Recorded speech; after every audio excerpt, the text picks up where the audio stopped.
You just wanna be close to me. C'est génial, on a tellement de métiers, de professions et domaines de travail dans la salle. Et si c'est plus grand, c'est qu'on a beaucoup d'étudiants et d'étudiantes ce matin. Vous me dites bonjour. Wouh! Et papa, des chercheurs, des pasteurs même, des musiciens, des coachs, c'est génial. Et si tu te souviens d'une chose ce matin, j'aimerais que tu pars d'ici en sachant que ton travail compte pour Dieu et Dieu compte pour ton travail. OK? Vous rigolez, hein? Qu'est-ce qu'il y a? Plus de papa encore.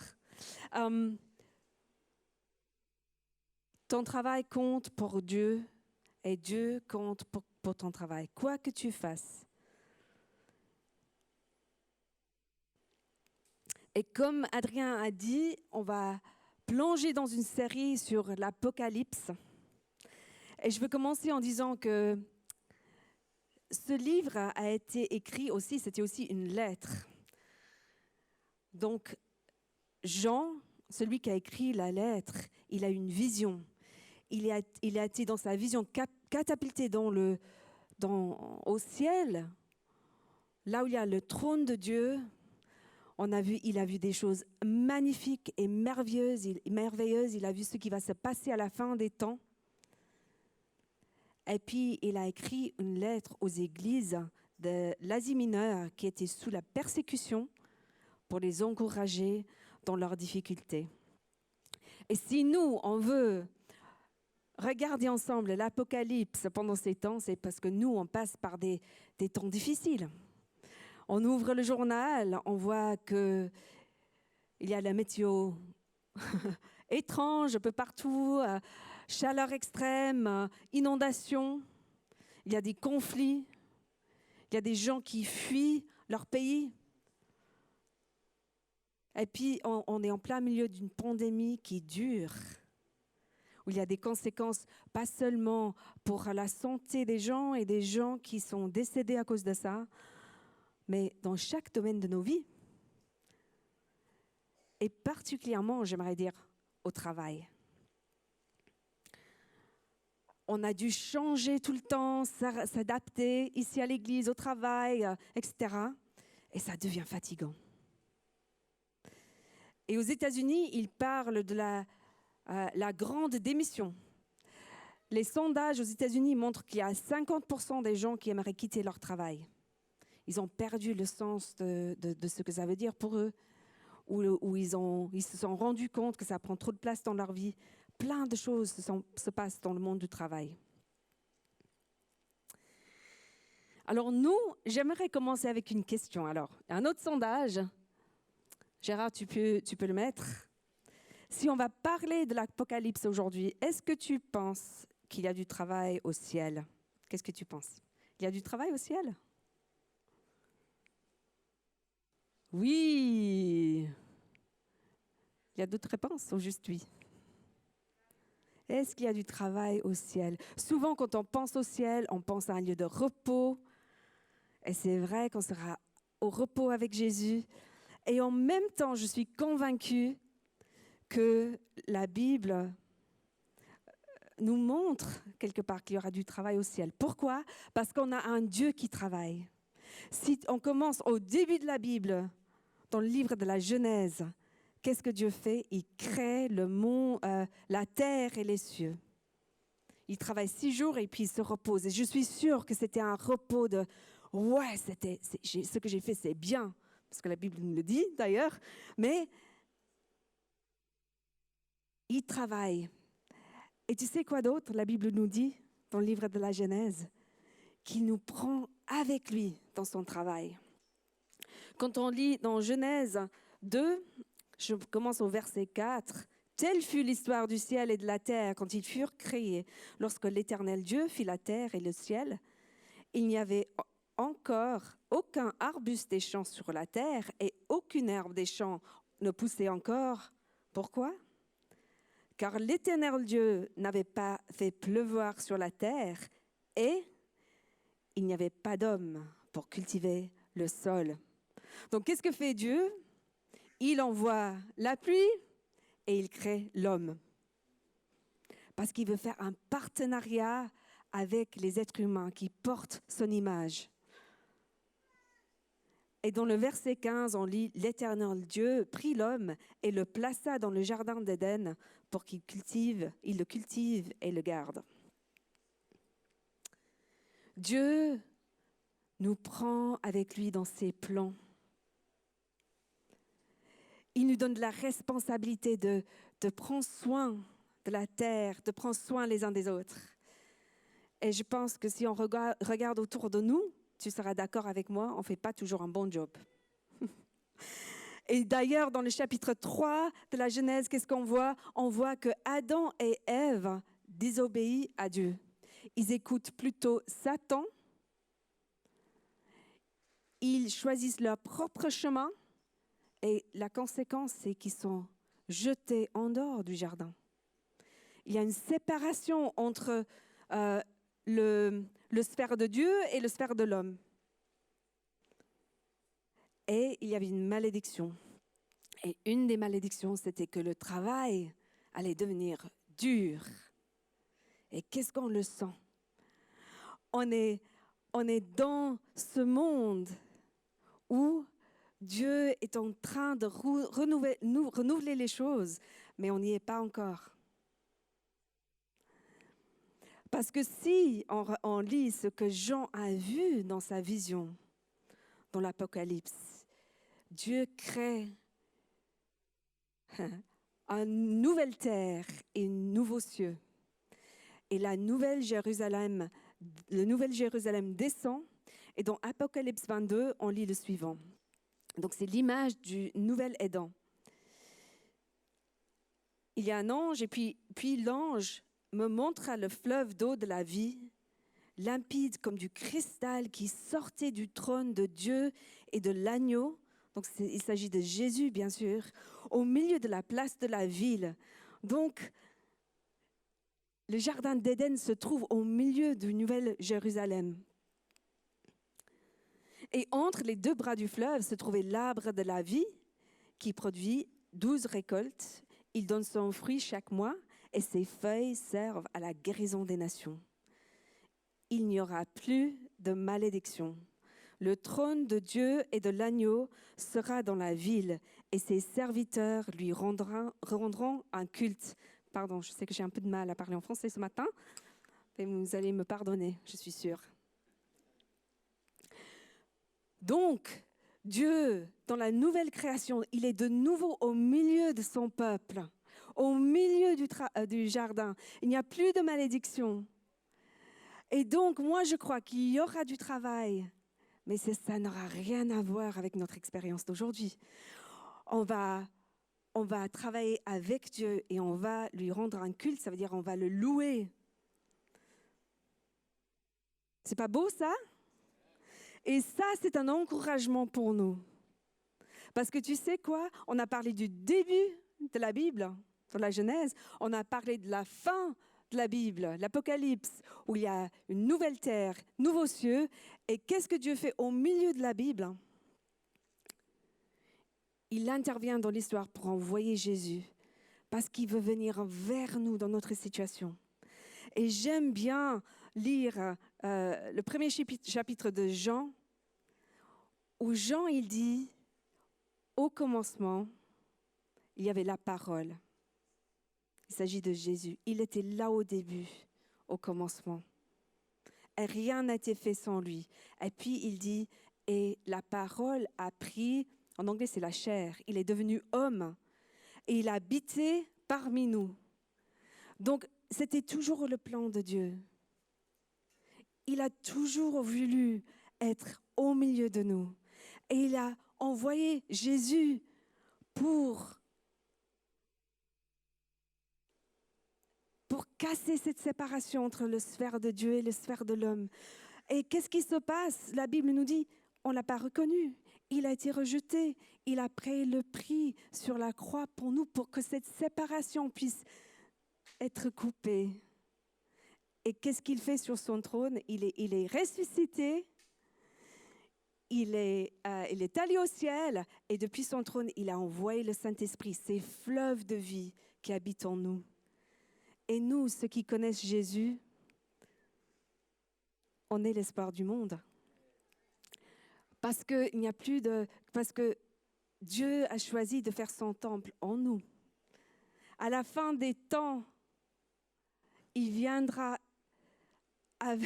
On n'aura plus besoin de temple parce qu'il sera là. Mais pour le moment, c'est nous le temple du Saint-Esprit. Et il veut travailler avec toi. Il veut faire partie de ce que tu fais dans ton travail. Parce que pour la plupart de nous, et même, je parle aussi à vous les étudiants, dans votre travail d'études, là, c'est là où tu passes le plus de temps. Qu'est-ce que c'est une foi où ça n'a pas d'importance pour là où je passe la plupart de mon temps?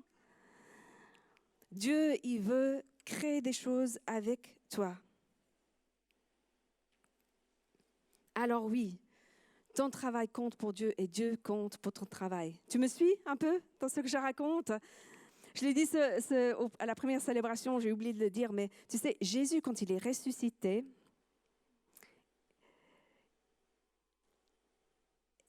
la Bible nous dit qu'il est le premier fruit de la nouvelle création. Donc, lui, tu sais, parfois, ses disciples ne le reconnaissaient pas parce qu'il avait un corps, il pouvait manger, il pouvait boire, il leur a fait le petit déjeuner, donc il a travaillé. Mais parfois, ils ne le reconnaissaient pas. Il y avait quelque chose de différent.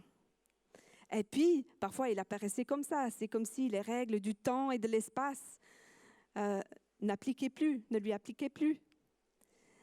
Et donc, Jésus, c'est notre modèle pour cette nouvelle vie que Dieu nous donne. Mais malheureusement, l'Église n'a pas toujours fait un bon job à propos d'enseigner l'importance ou la pertinence de la foi au travail.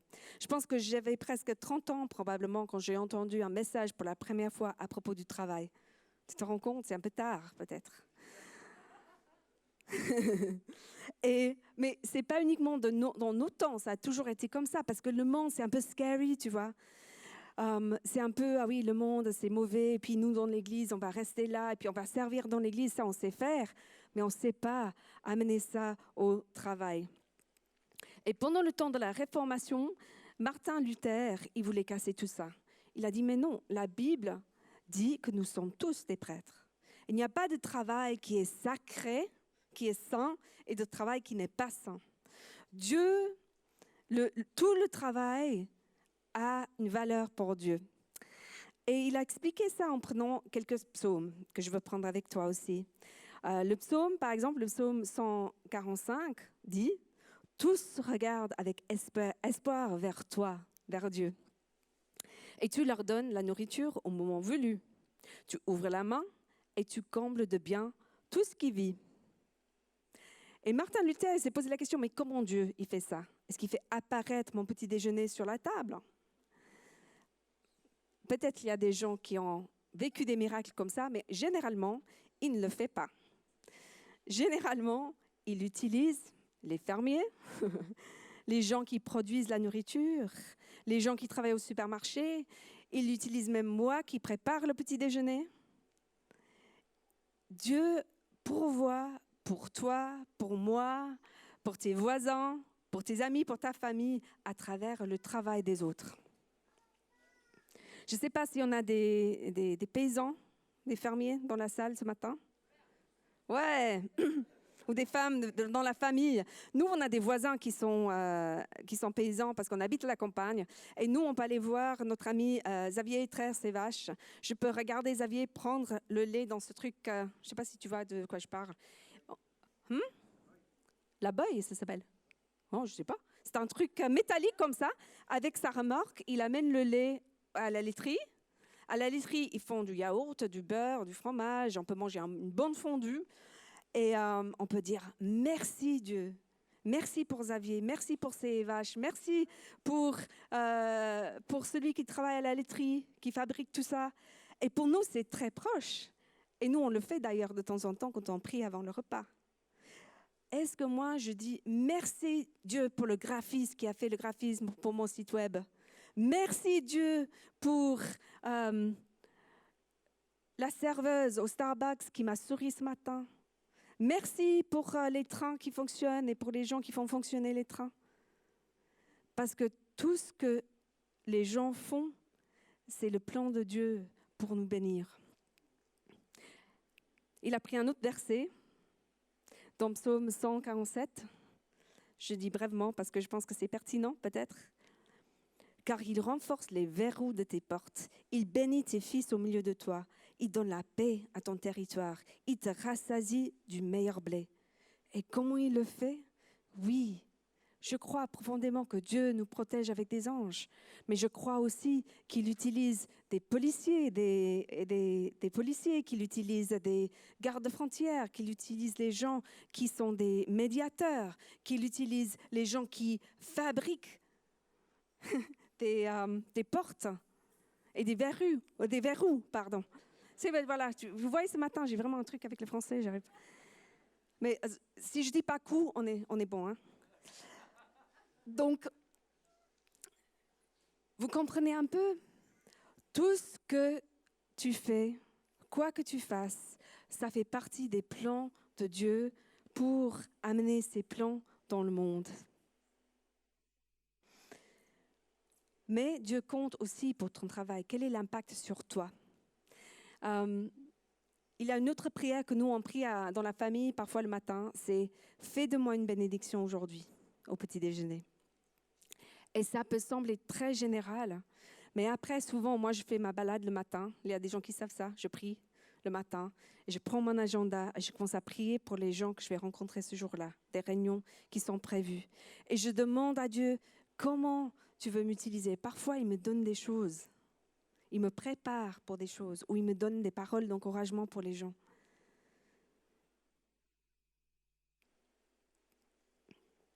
C'est vraiment pas évident. Le pasteur de Redeemer Church à New York, Tim Keller, qui a fondé ça s'appelle The Center for Faith and Work, il raconte une histoire. Il habite à New York et une fois, il y a un acteur qui est venu le voir, qui a dit « J'ai besoin de vous parce que je viens de devenir chrétien et je veux savoir quel genre de travail maintenant je peux faire. » Et lui, il s'est dit « Mais en fait, je ne sais pas. Je suis pasteur. Je ne sais pas. » Et quelque part, pour lui, c'était une révélation parce qu'il s'est rendu compte que quelque part, il ne peut pas le savoir. Parce que cet homme, il devait demander à Dieu, il devait parler à d'autres acteurs, il devait trouver son chemin. Oui, il y a des choses qui sont dans la Bible et je vais vous en donner 3 domaines où vous pouvez commencer à réfléchir. Quelle est ta motivation? Quelle est ta motivation pour ce que tu fais? Ça peut être très général, mais est-ce que tu es motivé d'amener quelque chose de bon dans le monde avec ce que tu fais? Et dans chaque profession, je crois qu'il y a des idoles. Dans le commerce, c'est souvent le profit. Et il n'y a pas de problème avec l'argent. Le problème, c'est quand ça devient plus important que les gens. Ça peut être le status, comment on dit, d'avoir un bon statut, on dit ça? Oui. Quel est d'être bien vu par les gens? Ou ou même la puissance de pouvoir donner des ordres aux gens. Peut-être ça te donne un bon feeling ou peut-être ton identité est trop emmêlée avec ce que tu fais. Il y a des idoles et on doit en être conscient.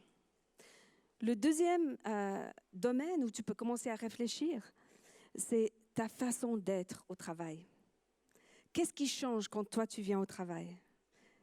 Qu'est-ce que tu apportes? Quand les gens ils pensent à toi, ils pensent à quoi? Les valeurs que tu amènes. Et comment tu es avec tes collègues?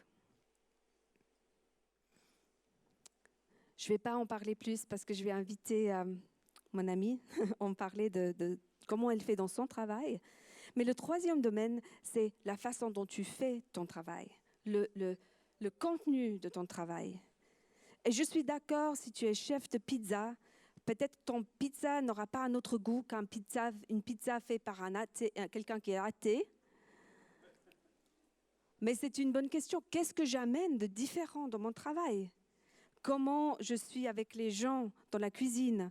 Comment je suis avec les gens, les clients qui sont en face de moi? Et qu'est-ce que ça amène dans le contexte de ce que je produis?